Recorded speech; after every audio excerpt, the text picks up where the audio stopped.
Hi, my name is Joseph Alai. Welcome to my channel. And today I want to talk about unmaking the made.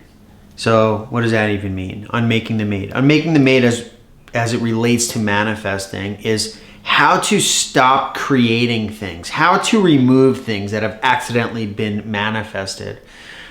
This is a question I get a lot because although we try to deliberately use our imaginations to manifest the world that we desire, on the other hand, we have to clean up the world that we've manifested from before. Meaning this whole vast experience, our entire life that we live in, is a generation or a projection brought forth by solely our mind. So in other words, the life that that Joseph Alai personally lives in is brought to me and experienced by me by my imagination. So I have manifested everything in my own experience.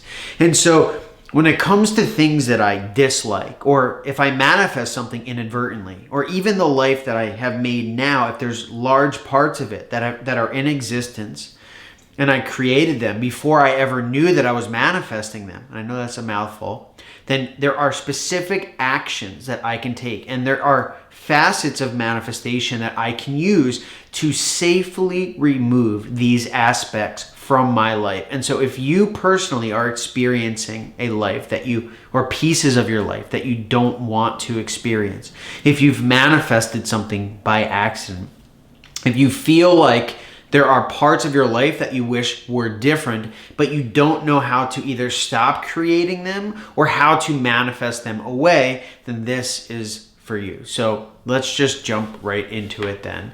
Parts of this is going to come from Scripture, meaning the Bible to me is a formula book for manifestation. It can be viewed in many other ways. It can be viewed as a story. However, a very brief description of this before I jump into this is this. The Bible is written, the Old Testament is written in symbols which have definitions of themselves. So just as the English alphabet has 26 letters, but they only are letters, they symbolize sounds, right? The Hebrew letters have entire definitions behind each symbol. So instead of a sound, they actually have a definition. Like for instance, Yod is a Hebrew symbol that means a hand and a hammer, right? So it actually means that, like creation or awareness, to create. That's actually what that symbol means. So when translated into English, you have removed about, probably, I want to say, this is an estimate, of course, 99% of the meaning of the Bible. Now there's still a story, right? The story is still together, but before that story or underneath that story is where this comes from, right? And this is all provable. You can test this yourself. This is not a conspiracy theory. So jumping into it. In Exodus, right? And to be really clear, I have found myself, I've tested all different teachings from the Bible to, more modern day stuff. And then I landed at the end at Neville Goddard. What I have found is the most accurate teachings are going to be Neville Goddard's translations of Scripture, right? And the only reason I say this is the most accurate is because I have literally systematically tested this. And not only have I literally systematically tested this for years, judging from the data that I receive from you, from your manifestations, what your actions are leading to, that's where I get my teachings from as well. So, okay, now we're going to jump into this, right? So in Exodus, the word God is equated to the phrase I am, meaning every time you say the word I am, you are giving a command to God, right? That's a very important concept as it relates to manifesting. And in fact, today you hear there's a lot of teachers that talk about affirmations and saying, I am. This is nothing new. And in fact, this is as old as Exodus, which is thousands of years old. And what it's doing here is it's saying that God's name is I am, which means, and you can, again, this is all, you can test all of this, which means that your I am, so every time you say I am, you're actually referring to God, which means God is your true self. So in Exodus, that word I am is equated to Yod He Vav He. So it's, I don't remember what the symbols particularly look like, but it's basically YHWH, right? So the word that equates I am is actually this word right here, which is Yod He Vav He, which means, it's oftenly translated Jehovah, which means God. And so that verse in Exodus is particularly important because it sets the tone for the rest of the book, the rest of the Bible, where every time it says the word Jehovah, it's actually referring to a form or a tense of the phrase I am. Some of the other ways this is translated is Lord. So anytime the word Lord is used or God is used, oftentimes it is referring to this phrase, which means I am. Now, how does this relate to unmaking something? What does this have to do with anything? Well, in the, I'll break this down quickly, not too in depth, but this word in that same verse in Exodus, there's three equations there. So there's the word I am, they equate it to this. And then there's the word Elohim. That is the same equation that also means I am. So in the end, all of these equal together. But the definition of Elohim is God, right? It's God. And it actually means plural God in one. So it basically means one singular God, but it's used in plural tense, right? So it's describing a multitude of things, right? And so that is describing this, which is God, right? So that is, these are kind of all the same, but this is an important definition because it's talking about a multitude of that which created the heavens and the earth. So this is the same term right here, Elohim, which is in the very first verse, which says in the beginning, God created the heavens and the earth, right? So that's what this means. They're equating it to this, and they're also equating it to the words I am.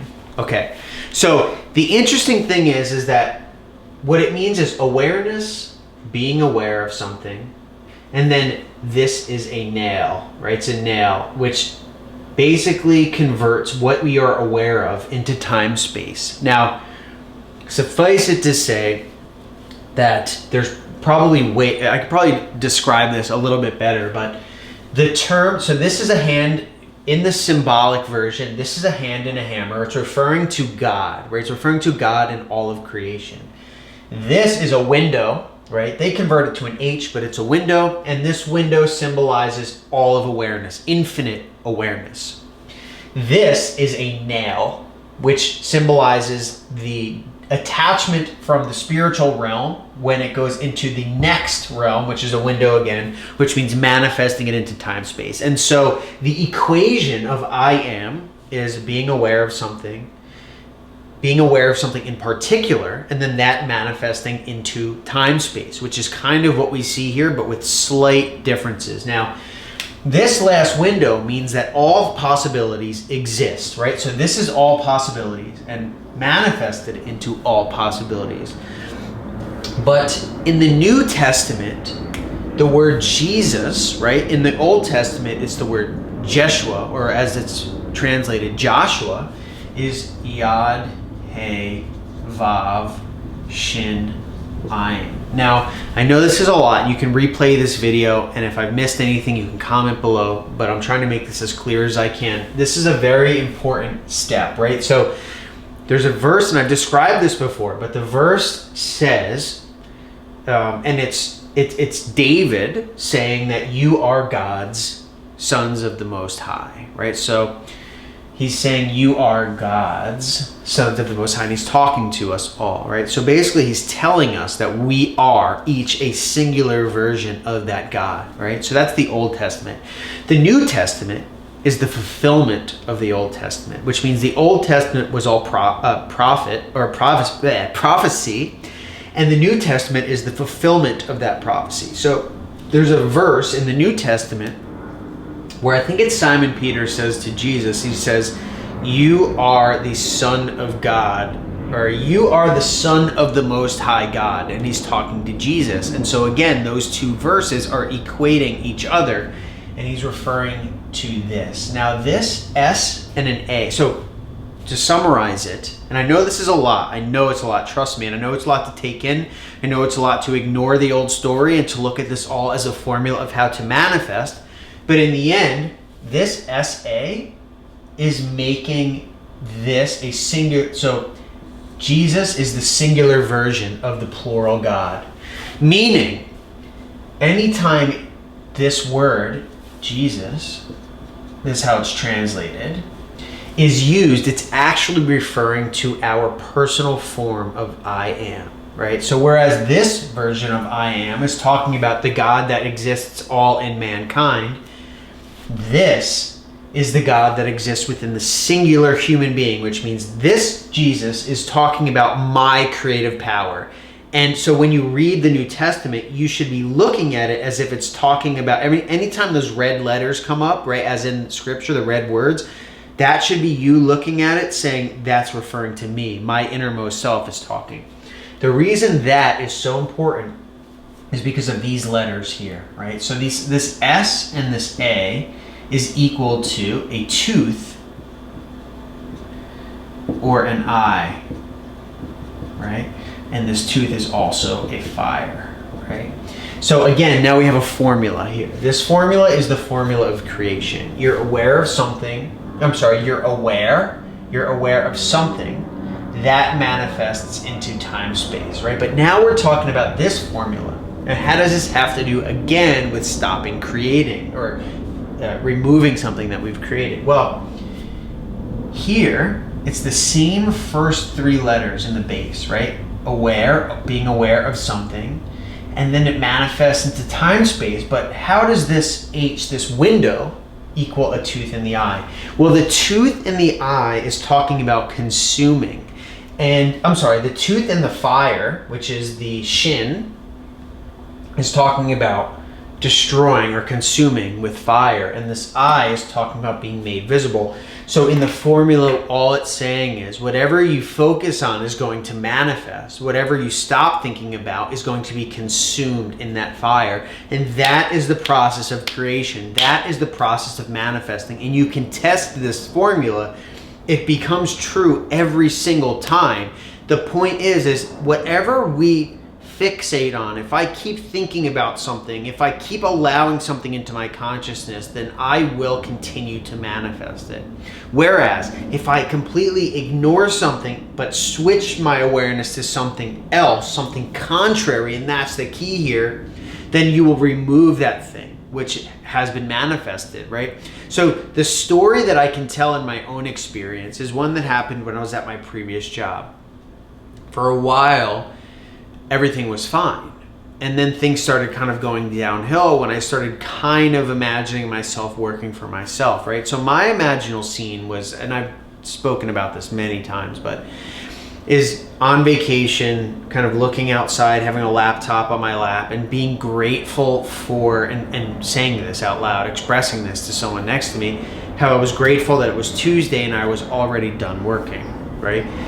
Now, before I had come up with that scene, I was kind of imagining that things would get better at my job, and then I was kind of imagining that I would be able to work for myself, and so I was kind of double-minded, but things kept growing worse at my job. I was finally, in essence, reprimanded by my friend at the time, and she said, you can't focus on that anymore. Stop focusing on what you don't want. Stop even trying to fix that old place. Just imagine the end. Imagine what you want. And that's when she gave me that scene. She constructed that scene for me and handed it to me and said, imagine, you're on vacation, you have your laptop, and you're just saying how grateful you are that your work is already done.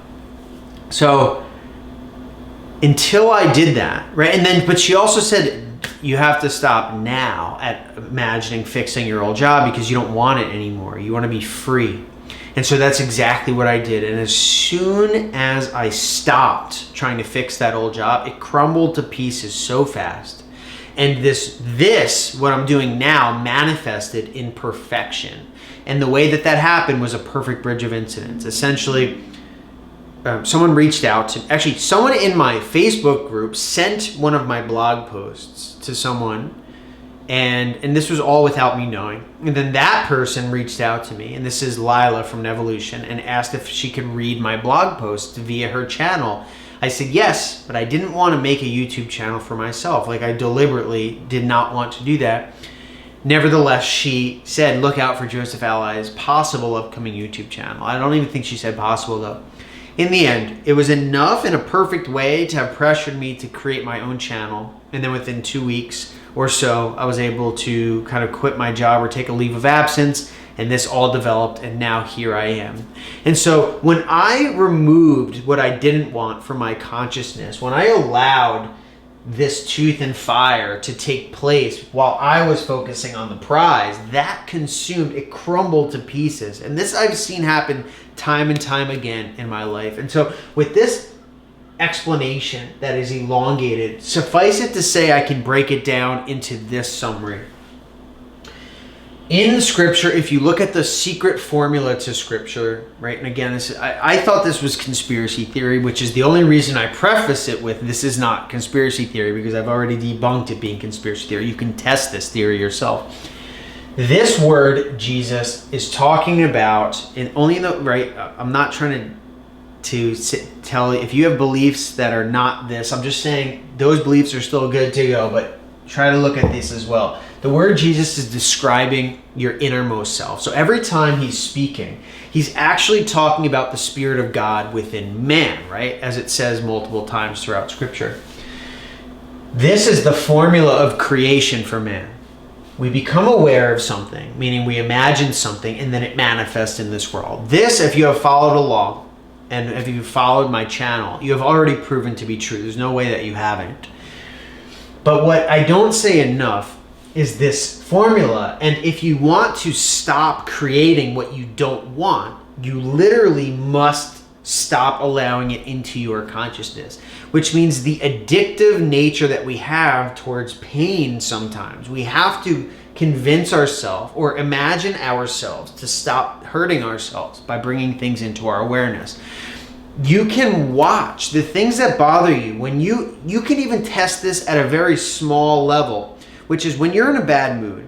What happens when you forget about the thing that you are in a bad mood about? Well, you're not in a bad mood anymore, but as soon as you think about it, that bad mood comes back, right? But there's something happening at a deeper level as well, right? When we fixate on that or focus on that bad thing, we are then planting another seed. It doesn't matter if we're thinking about it being left.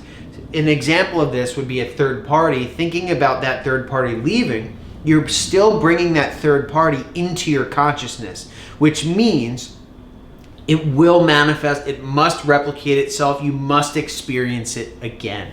And so the whole point, the whole end is imagining what you want, not what you don't want. And if you can keep your mind fixated away, meaning deliberately not thinking about what you don't want, and thinking about what you do want, then that action or that act of diverting your attention to something else and not thinking about it again, that will be dissolved. That will be destroyed. But if you bring your consciousness to this, but then bring it back to this, and then back to this, and back to this, you will keep this thing alive. That is not only through the formula, but you've experienced it time and time again in your life, right? This is all testable. So basically, in the end, right, the only question that I had in my mind was, well, then how does dropping the desire work if when you remove your consciousness away from something, it gets dissolved? Well, this is, and I tried to describe it pretty openly, but so if I imagine something and I want something,